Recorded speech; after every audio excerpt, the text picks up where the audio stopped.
Hello friends, welcome to my YouTube channel. तो आज हम स्टार्ट करेंगे हमारा problem set 4A and B दो है। ठीक है, बहुत बड़ा है, कोई टेंशन नहीं, धीरे धीरे करेंगे, आगे पढ़ेंगे।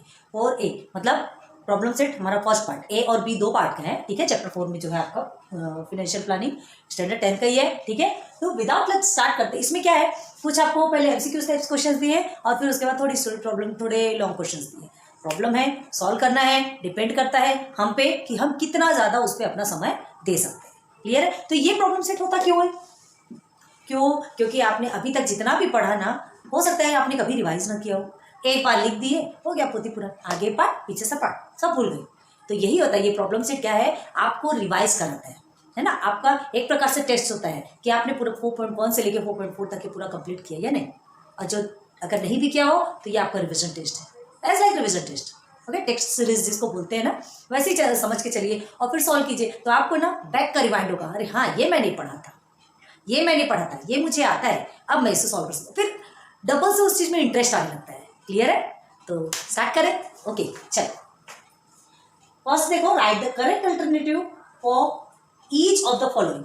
ठीक है, आपको एमसीक्यू टाइप्स क्वेश्चन दिए हैं और ऑप्शंस है, आपको करेक्ट अल्टरनेटिव फाइंड करना है। Okay, rate of GST on essential commodities है ना, rate of GST on essential commodities. तो एसेंशियल कमोडिटीज क्या होता है, पहले तो ये देखेंगे भाई। रेट ऑफ जीएसटी आपने वो टेबल पढ़ा है ना, जीएसटी परसेंट कितना लगता है, कितना टैक्स लगता है। जीएसटी खाने पीने की चीजें और यूटेंसिल्स में लगता है, एंड बड़ी बड़ी चीज़ें, वॉशिंग मशीन, कूलर, फ्रिज वगैरह लेते हैं, या तो फिर हम एरोप्लेन में सफ़र करते हैं, ट्रेन में सफ़र, हर जगह जीएसटी लगता है। ठीक है, लेकिन आपसे क्या पूछा जा रहा है, rate of GST on essential commodities. What is essential commodities? Essential commodities in the sense जो डेली की हमारी जो खाने पीने की चीज़ें है ना, जो खाने पीने की चीज़ें, दाल चावल, ये दूध दही माखन, जो कुछ भी है ना, सब्जी वगैरह जो आती है सब, मतलब हमारी जो डेली यूज़ वाली चीज़ें हैं, जो खाने पीने से रिलेटेड है, ये कहलाती है एसेंशियल कमोडिटीज। तो इसमें कितना टैक्स लगता है यार, पहले हमने बताया। प्लीज स्पीड से कमेंट सेक्शन पे बताओ कि आपको याद है कि नहीं याद है। अगर आपने बता दिया हम मान लेंगे कि हाँ यू आर जीनियस, हमको वैसे भी पता है आप सब जीनियस हो, लेकिन फिर भी इंस्टेंट आंसर देना एक अलग बात है। बताइए जल्दी जल्दी कमेंट कीजिए कि क्या है एसेंशियल कमोडिटीज। बता दिया एसेंशियल कमोडिटीज तो खाने पीने की चीजें, तो उसमें कितना % जीएसटी लगता है? 0%। भाई अब देखो, हर चीज में, खाने पीने की चीजों में भी जीएसटी लगने लग गया तो कितने गरीब से गरीब लोग हैं यहाँ बेचारे, जिनको तो खाने पीने 1 रुपये 2 रुपये 3 रुपये में जो चावल लेके आते हैं, उसमें भी अगर जीएसटी अगर लगने लगा तो क्या होगा, उनको बेचारे भूखों मर जाएंगे, है ना। तो इसीलिए गवर्नमेंट ने इतनी अच्छी फैसिलिटी की है कि खाने पीने की चीजों में कोई जीएसटी नहीं। So our option alternative is C. ठीक है, option C is correct answer. Clear? आगे आ जाओ। 0% टैक्स लगता है, याद रखना, मतलब टैक्स ही नहीं लगता ऐसा। The tax levied by the central government for trading with in state is, मतलब टैक्स लेविड मतलब क्या होता है, लेना, जो लिया जाता है ना। तो tax levied by the central government, central government के द्वारा जो टैक्स लिया जाता है फॉर ट्रेडिंग मतलब व्यापार वगैरह करते सब करते हैं, तो उसके लिए जो टैक्स लिया जाता है ना, क्या है वो? IGST, CGST, SGST, UTT GST. क्या होता है? सिंपल, स्टेट लिखा है, स्टेट है, सेंट्रल गवर्नमेंट है, for trading with in state. ठीक है, मतलब एक स्टेट के अंदर जो सेंट्रल गवर्नमेंट है वो टैक्स लेगी, तो सेंट्रल गवर्नमेंट टैक्स लेगी, इसको क्या बोलते हैं, ये एक स्टेट के अंदर हो रहा है, याद रखना। तो इसमें कंफ्यूजन कहाँ होता है, ये स्टेट दे करके आप एसजीएसटी लगाओगे, लेकिन ध्यान रखो यहाँ क्या बोल रहा है, with in state, trading with in state, एक स्टेट के अंदर। ठीक है, एक स्टेट के अंदर जो ट्रेडिंग चल रही है, जो व्यापार चल रहा है, उसमें जो जीएसटी लगता है, तो वो levied by the central government. Central government जो जीएसटी लेती है वो क्या कहलाता है? सेंट्रल गवर्नमेंट लेगी तो ऑब्वियसली सीजीएसटी। ओके, ये आता है सीजीएसटी।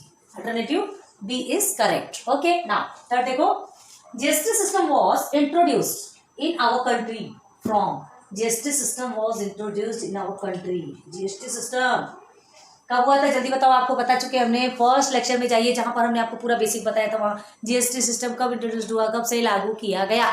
ज़्यादा दिन थोड़ी हुए जीएसटी। पहले तो बहुत सारे टैक्सेस लगते थे, types of taxes, many types of taxes लगते थे।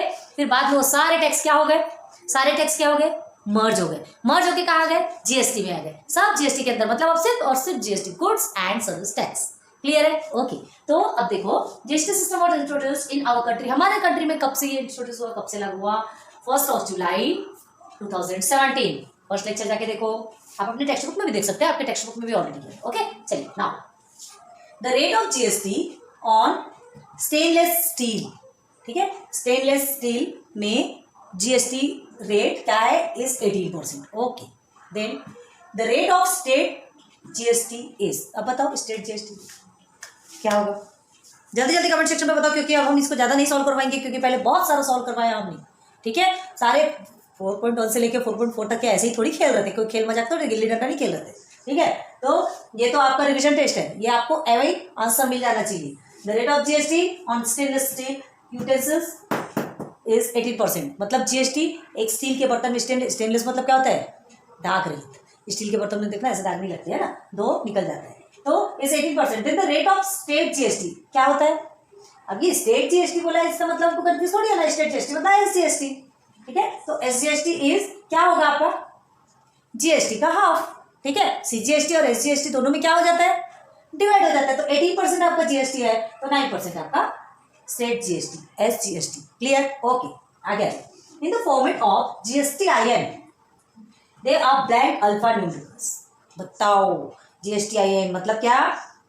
ऐसे ट्रेड्स जो कि जीएसटी के में इंटर हो चुके, जीएसटी में उनको एक नंबर देती है, जिसके चलते उनको मतलब वो परमानेंट उनको जीएसटी पे करना रहता है, जीएसटी के अंडर रहती है, उनसे हमेशा टाइम टू टाइम उनको जीएसटी पे करना पड़ता है, और अगर नहीं करते तो वो पकड़ में आते हैं, ठीक है।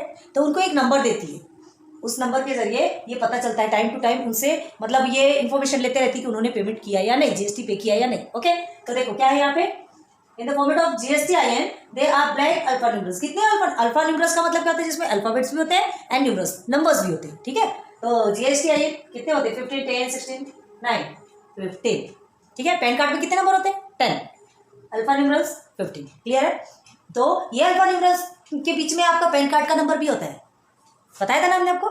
चलो तब देखो, when the registered dealer sales goods to another registered dealer, मतलब रजिस्टर्ड डीलर मतलब जो जीएसटी में इंटर है, जीएसटीआईएन है जिनका, जो कि जीएसटी में इंटर है, जिनको आईएन नंबर मिला हुआ है ना, आइडेंटिफिकेशन नंबर बोलते हैं ना आईएन का full form, GSTIN goods and service tax identification number, यही होता है जीएसटीआईएन का फुल फॉर्म। तो registered dealer sales goods to another registered dealer, मतलब जो रजिस्टर्ड डीलर मतलब जो जीएसटीआईएन के अंदर है, जीएसटी के अंदर है, वो क्या करते हैं? सेल, बेचते हैं अपने गुड्स को, अपने सामान को बेचते हैं। किसको? अनदर रजिस्टर्ड डीलर, मतलब ऐसे रजिस्टर्ड डीलर को जो कि जीएसटी के अंदर है, ठीक है, उनको सामान बेचते हैं।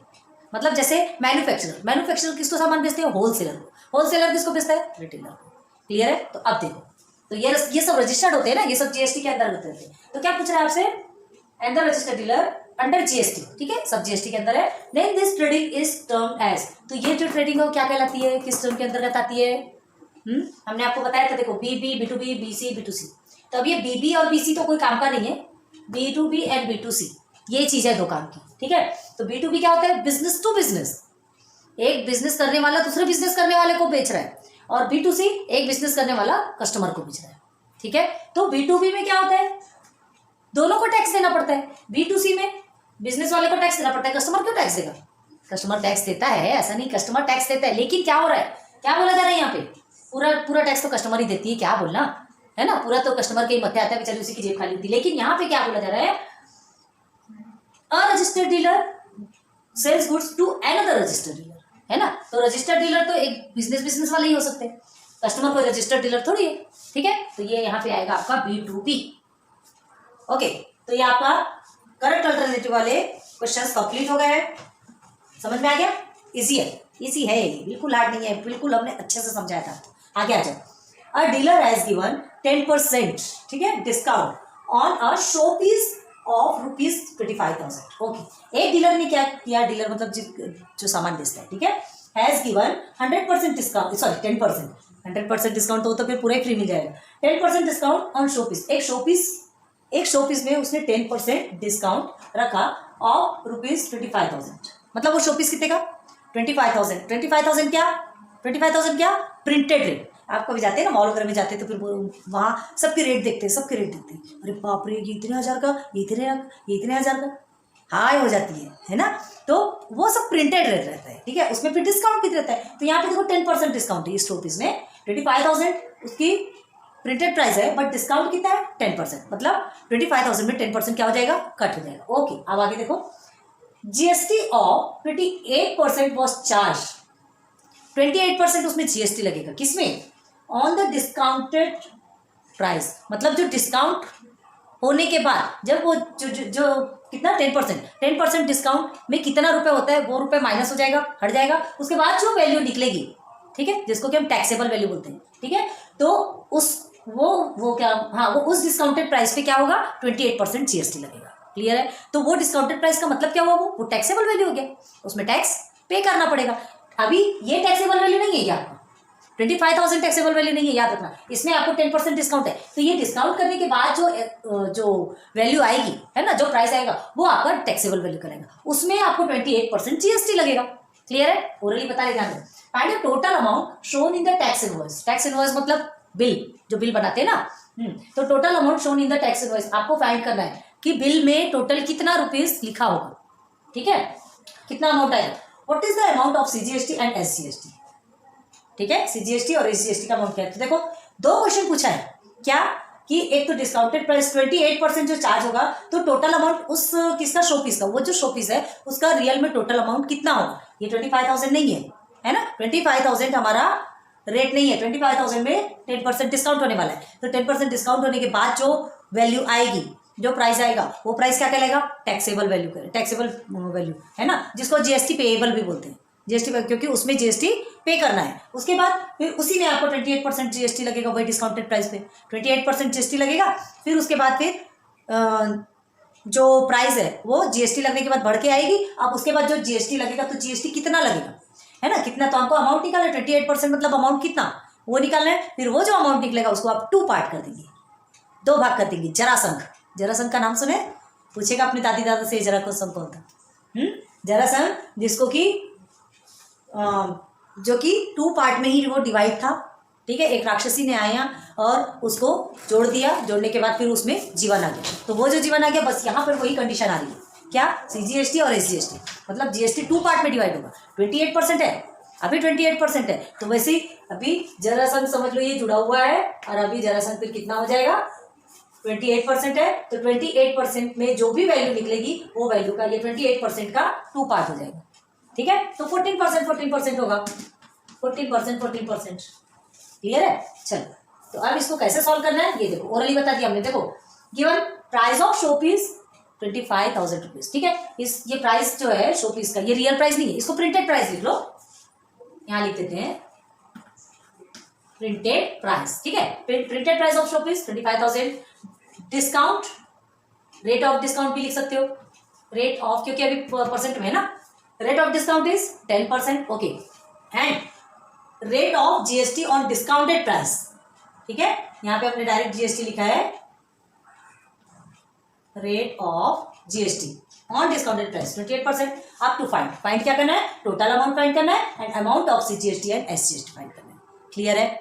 सॉल्यूशन स्टार्ट करें। तो सबसे पहले आपको क्या करना है, फाइंड करना है, हमको बता दिया, अब हमको देखना है डिस्काउंट प्राइस। तो देखो हमको क्या दिया, पहले यहां से यहां तक हम एक एक लेके क्या देंगे, ठीक है, तो हमको डिस्काउंटेड प्राइस क्या निकलता है वो देखना है, तो 25,000 रुपीज में 10% पहले डिस्काउंट निकालेंगे, ठीक है, तो क्या लिखेंगे,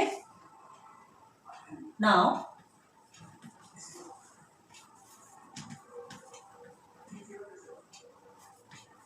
discounted price is equal to कितना रहेगा, रेट ऑफ डिस्काउंट, ओके, ठीक है, और किसके ऊपर, ये जो शो पीस है 25,000 रुपीज का, ठीक है, तो प्रिंटेड प्राइस लिख लो, प्रिंटेड प्राइस,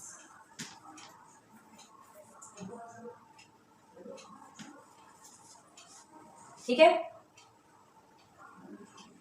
प्राइस की स्पेलिंग PRIC, क्या PRIC है, भूले जा रहे हैं,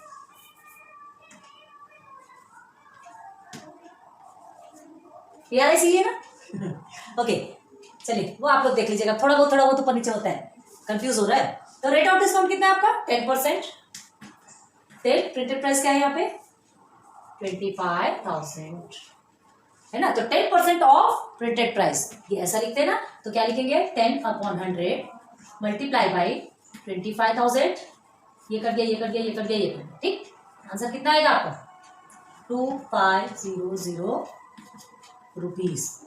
तो डिस्काउंटेड प्राइस मिल गया आपको क्या 2500 रुपीज, मतलब इतना डिस्काउंट हो जाएगा, ठीक है, इतना डिस्काउंट हो जाएगा। डिस्काउंट हो जाना मतलब किसमें 25,000 में इतना आपका डिस्काउंट हो जाएगा। क्लियर हो गया। डिस्काउंट तो हमको निकालना है पहले कि उसमें डिस्काउंट होगा, तो हम जो रियल डिस्काउंटेड प्राइस है, जो प्रिंटेड प्राइस में से जो हट जाएगा वो क्या है, मतलब क्या निकालना है आपको, टैक्सेबल प्राइस निकालना है, ठीक है। टैक्सेबल प्राइस निकालेंगे, ओके। इसको ना नेट डिस्काउंट भी लिख सकते हो, चलो वो भी बता देते हैं आपको। नेट डिस्काउंट, डिस्काउंट कितना है, ठीक है, ऐसा, और ये इज इक्वल, चलो ऐसा भी लिख लो। दोनों तीनों तरीके से बता रहे हैं, ध्यान रखो। अब ये नेट डिस्काउंट, डिस्काउंट इतना होगा, इतने रुपीस होगा, तो अब ये जो डिस्काउंट होगा, तो अब बताओ कि 25,000 में से इतना डिस्काउंट हो जाएगा, माइनस हो जाएगा, तो हमारे लिए कितना आएगा। तो चलो हम निकालेंगे नाउ, टैक्सेबल वैल्यू निकाल सकते हैं, taxable price is equal to, ठीक है। तो आपका टोटल प्राइस अभी नहीं निकला, टोटल प्राइस कितना है आपका, ये वाला है जो प्रिंटेड है, ठीक है। प्रिंटेड प्राइस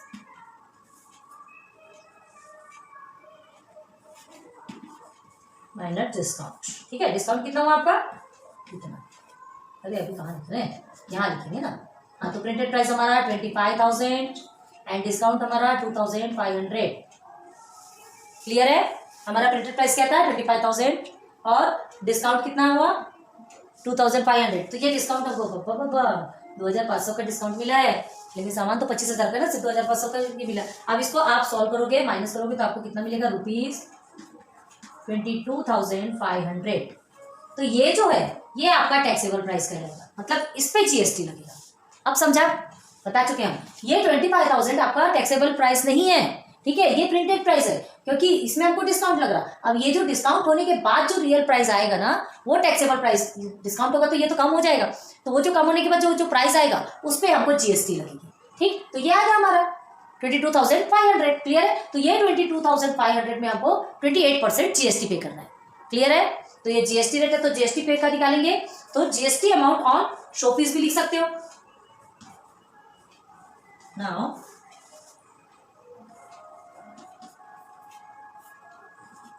जीएसटी अमाउंट, ठीक है, हमको जीएसटी अमाउंट निकालना है। तो जीएसटी अमाउंट निकालने के लिए क्या करोगे आप, पहले rate of GST, rate of GST, ठीक है। रेट ऑफ जीएसटी किस पे निकलने वाला है, रेट ऑफ जीएसटी किस पे निकलने वाला है, जो जीएसटी पेएबल, मतलब ये इसमें 22,500 जो टैक्सेबल प्राइस है ना, उस पे निकलेगा, ठीक है। तो multiply by taxable price, okay. तो चलो, rate of GST 28%, multiply by taxable price 22,500। समझ आ रहा है क्या। हाँ, हम वहां पर खड़े तो आपको दिख भी नहीं रहा होगा ना, इसलिए हम थोड़ा साइड होते जा रहे। तो चलो 28%, ये आपको नीचे सीन हो रहा कि नहीं हो रहा, यही लास्ट है, फिर सीन नहीं होगा, क्यों, हमें ऊपर लेना पड़ेगा, ले लेते हैं। चलो बोल रहा, तो 28% ऑफ 22,500, तो इसको कैसे लिखेंगे, देखो यहाँ पे is equal to 28/100 multiply by 22,500। Okay, cut गया कट गया कट गया कट गया, इजी। तो 225 मल्टीप्लाई बाई 28, 225 मल्टीप्लाई बाई 28 करेंगे, कितना मिलेगा आपको 6,300 रुपीज, ठीक। ये आपका क्या निकला, ये हमारा जीएसटी अमाउंट, ठीक है। तो लिखेंगे देयरफॉर, यहाँ पे लिख दे रहे हैं, अभी आपको समझ नहीं आएगा, GST amount, GST amount is equal to ₹6,300। Clear है, समझा। मतलब किसमें, ये 22,500 में हमको इतना जीएसटी लगेगा।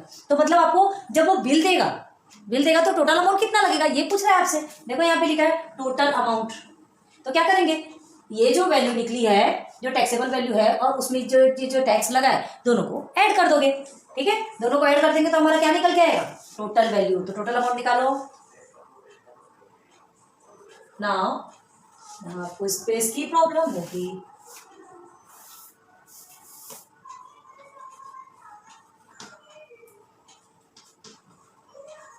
टोटल वैल्यू, टोटल प्राइस, जो भी है ना, total value of show piece, ऐसा भी लिख सकते हो। आपको कैसा लिखना डिपेंड आप पे। देखो ये जो फॉर्मूलेज है ना आप खुद से डिराइव करो, कहाँ से हमको कैसे निकालना है, किसको प्लस करेंगे तो हमारा ये आएगा, ये मतलब खुद के माइंड से आप सोचो। ये अभी हमने कई सारी चीजें हमने अपने मन से सोचा। देखो क्या है, अब आपको टोटल वैल्यू जब बोल रहा है तो ऑब्वियसली ना ये जो हमारा नंबर आया है 22,500 रुपीज है ना, और ये जो जीएसटी है, अब हमको दोनों को प्लस कर देंगे, तो प्लस करेंगे तो हमारा टोटल वैल्यू निकल आएगा। Total value of show piece लिखो, सिर्फ टोटल वैल्यू लिखो, जो भी लिखना हो डिपेंड आप पे करता है। तो चलो अब ये यहाँ पे क्या है, ये जो 22,500 क्या है आपका टैक्सेबल वैल्यू है, और ये आपका जीएसटी टैक्स, समझा क्या? हाँ 22,500 क्या है आपका, 22,500 क्या है टैक्सेबल वैल्यू है ना, या डिस्काउंटेड प्राइस लिख लो, डिस्काउंट होने के बाद जो प्राइस बना वो भी लिख सकते हो। ठीक है, क्या लिखना है आपको ध्यान समझ में आना चाहिए, डिस्काउंटेड प्राइस। चलो दो दो तीन तीन चीजें हम लिख के बता रहे हैं आपको, आपको क्या लिखना है वो आप ध्यान में रखो, प्लस जीएसटी अमाउंट, ओके, तो is equal to discounted price कितना निकला 22,500 प्लस जीएसटी अमाउंट कितना निकला 6,300 इज इक्वल टू, चलो अब ये दोनों को जल्दी से प्लस करो, तो ये दोनों को प्लस करने पे कितना आएगा आपका 0 0, देखो इधर से 2 0 है, ये 2 0 हो गए, 5 and 3 8 हो गया, 6 and 2 8 हो गया, कितना इजीली करते हैं यार, है ना, 28,800 clear.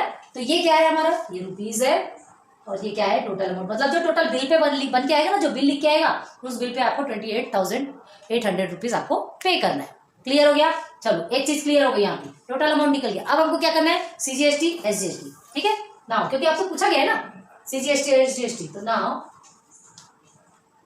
CGST is equal to, एक साथ भी निकाल सकते हो, SGST is equal to GST upon 2, ठीक। तो देयरफॉर जीएसटी क्या हुआ आपका 6,300 अपॉन 2, ये मत लिखते ना, ये टोटल अमाउंट है, जीएसटी बोल रहा है, जीएसटी ही लिखना है। तो क्या करोगे 2 1 जा 2, देन और कट करो यहाँ पे 2 3 जा 6, 2 1 जा 2, 2 5 जा 10 एंड 2 0 0, ओके, कितना है आपका देयरफॉर 3150, ये आया ना। आप ठीक से कीजिएगा, थोड़ा सा स्पेस हमको प्रॉब्लम है, आप अच्छी तरह से बिल्कुल नीट एंड क्लीन लिखिए, SGST is equal to ₹3,150, clear हो गया। तो अब हमको नीचे में क्या लिखेंगे आंसर, देयरफॉर टोटल प्राइस, है ना, टोटल वैल्यू लिख लो, टोटल प्राइस लिखो, total price of show piece is rupees कितना है 28,800, ये आपका फर्स्ट आंसर, ठीक है। And CGST is equal to SGST, अलग अलग भी लिख लो, CGST is equal to ₹3150, also SGST is equal to ₹3150, बस कंप्लीट, आंसर खत्म। बहुत इजी है, हार्ड नहीं है, सॉल्व करो जल्दी से। अभी से हम ज़्यादा नहीं बताएंगे, क्योंकि ये तो आप इतना ज़्यादा पढ़ चुके हैं कि आपको हमें समझाने की ज़रूरत है। पूछेंगे ना, अभी क्वेश्चंस पूछेंगे, आपको भी सॉल्व करने के लिए देंगे, देखते हैं कितने लोग सॉल्व करते हैं, ठीक है, क्योंकि इतना पढ़ाते हैं, इतनी मेहनत करते हैं, तो इतना तो आपसे होप रख सकते हैं, ठीक है। तो चलो जल्दी से इसे कंप्लीट करो, फिर नेक्स्ट देखते हैं।